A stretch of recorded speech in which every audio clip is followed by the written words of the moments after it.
Eu não sabia! Um jeito fácil de explicar as coisas.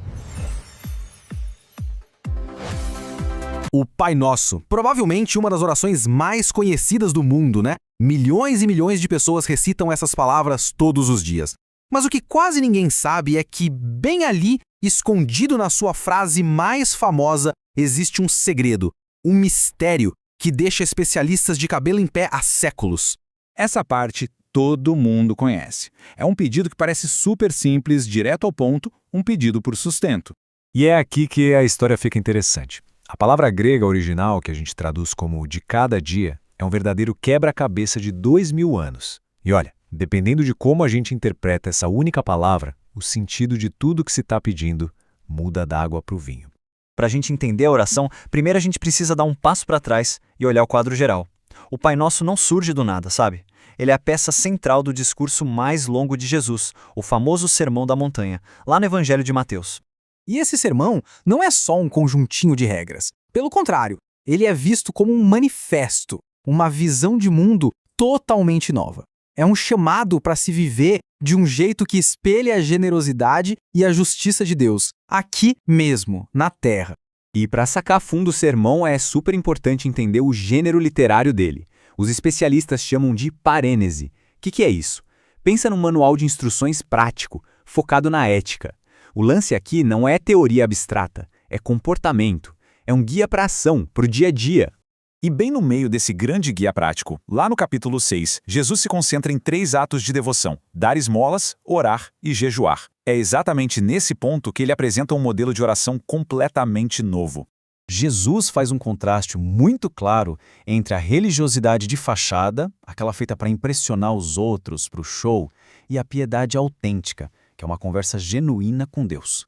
O Pai Nosso, então, é apresentado como exemplo perfeito dessa abordagem, a abordagem verdadeira. E a oração em si, nossa, ela tem uma estrutura que é de uma elegância, de uma intenção impressionante. Não é só uma lista de pedidos jogados ali, ela é perfeitamente simétrica. Repara só que interessante. A oração se divide em 2 metades bem claras. As 3 primeiras petições olham para cima, digamos assim. São focadas nos grandes planos de Deus, o nome dele, o reino dele, a vontade dele. E logo depois, o foco vira totalmente para a gente, para as nossas necessidades mais humanas e fundamentais. E isso nos traz de volta, claro, para o nosso mistério. É na 4ª petição, justamente a que fala do pão, que a gente encontra uma palavra que, pasmem, não aparece em nenhum outro lugar de toda a literatura grega antiga que sobreviveu. É o epicentro do nosso enigma. A palavra é epiousion. Na linguística, isso tem um nome. É um apax legomenon, uma palavra que só deu as caras uma única vez em todo um corpo de textos. E o que isso significa na prática? Que a gente não tem como comparar com outros usos para entender o que ela quer dizer. A gente tem que decifrá-la só com base nas suas partes e no contexto da própria oração. E esse debate não é de hoje, não. São Jerônimo, lá no século IV, quando estava traduzindo a Bíblia para o latim, ficou tão na dúvida que ele traduziu a mesma palavra de 2 jeitos diferentes. Um jeito no Evangelho de Mateus e outro no de Lucas. Imagina a confusão. Então, o nó da questão é esse. Existem basicamente 3 grandes interpretações. A primeira, de cada dia, que é a mais comum, sugere um pedido de sustento material, comida para o hoje. A segunda, supersubstancial, aponta para algo mais espiritual, um alimento para a alma, que muitos associaram à Eucaristia.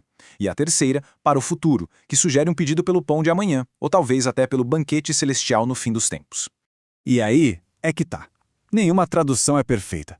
De cada dia parece meio redundante, já que a frase já tem a palavra hoje. Supersubstancial reflete uma teologia que parece se desenvolvendo bem depois, e para o futuro parece ir contra outros ensinamentos sobre não se preocupar com amanhã. O mistério de fato continua. Mas e se essa busca por uma única tradução correta estiver na verdade nos fazendo perder o ponto principal? Talvez o verdadeiro significado não esteja na palavra isolada, mas em como ela se encaixa na mensagem geral da oração. Seja o pão material, o pão espiritual ou o pão do futuro, o pedido está no coração de uma oração que nos convida a sermos agentes da vontade de Deus. É uma oração sobre unir a realidade do céu com a realidade da terra, aqui e agora. E o mais forte é que essa não era só uma oração que Jesus ensinou, era uma que ele mesmo viveu. No momento de maior agonia da sua vida, As palavras que ele ensinou foram as que o sustentaram, unindo a vontade dele à vontade do Pai. Então, o que a gente tira de tudo isso? Que uma oração tão familiar pode guardar uma profundidade que a gente nem imagina.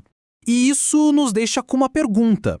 Ao pedir por esse pão, seja lá o que ele signifique, como é que somos chamados a participar ativamente para que o reino de Deus venha e a sua vontade seja feita, na terra, assim como ela é feita no céu?